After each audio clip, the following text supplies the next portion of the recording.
Astro money में आप सभी का स्वागत है। मैं हूं आप सभी के साथ दीक्षा, आप सभी की होस्ट, आप सभी की दोस्त। आज एस्ट्रो मनी के द्वारा आप सभी से मुखातिब होती रहती हूं।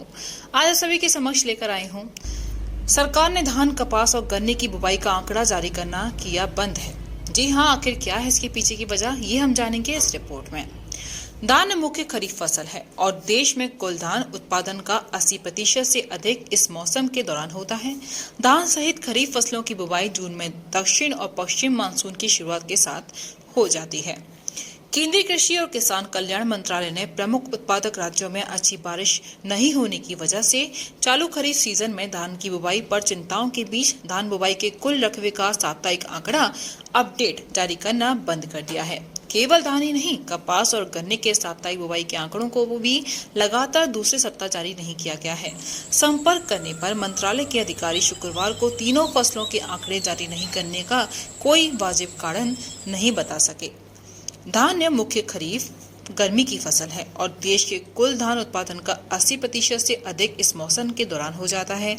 धान सहित खरीफ फसलों की बुवाई जून में दक्षिण पश्चिम मानसून की शुरुआत के साथ हो जाती है।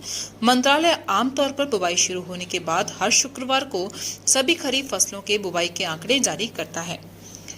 दलहन और तिलहन का बढ़ा है इस बार रकबा। जी हां, धान की बुवाई पर मंत्रालय के पास इस खरीफ सत्र के अंतिम उपलब्ध आंकड़ा 17 जुलाई तक का है। फिलहाल 17 जुलाई तक उपलब्ध आंकड़ों के अनुसार अखिल भारतीय धान बुवाई का रकबा 17.4% घटकर 128.50 लाख हेक्टेयर रह गया, जो पिछले वर्ष की इसी अवधि में 155.53 लाख हेक्टेयर था।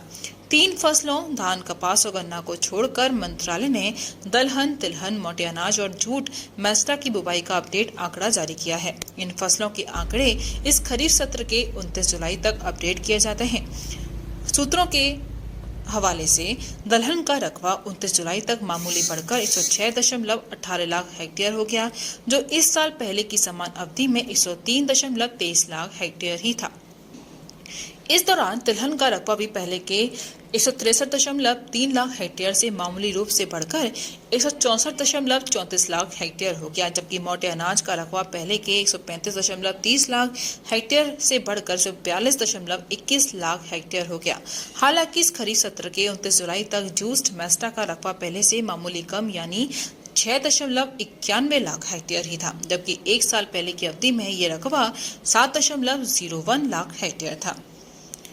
वहीं इस बार कई राज्यों में बारिश बहुत कम हुई। धान, कपास और गन्ने को छोड़कर सभी खरीफ फसलों की बुवाई का कुल रकबा एक साल पहले की अवधि की तुलना में इस खरीफ सत्र के 29 जुलाई तक 2.70% से बढ़कर 419.64 लाख हेक्टेयर रहा। यहाँ बताना बेहद जरूरी है कि भारत दुनिया का दूसरा सबसे बड़ा चावल का उत्पादक और शीर्ष निर्यातक देश है।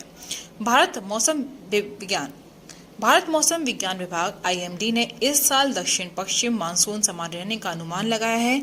1 जून से 27 जून के बीच पूरे देश में 10% अधिक मानसूनी बारिश हुई, लेकिन इस अवधि के दौरान पूर्व उत्तर पूर्व भारत में 15% बरसात की कमी दर्ज की गई है। IMD के आंकड़ों के मुताबिक उत्तर प्रदेश, बिहार, झारखंड, पश्चिम बंगाल, मिजोरम और मणिपुर में बारिश कम रही। इन सब वजहों को देखते हुए इस बार सरकार ने आंकड़ा देना बंद कर दिया है। आगे क्या होता है, ये आने वाला वक्त तय करेगा। बने रहिए एस्ट्रो मनी के साथ। नमस्कार।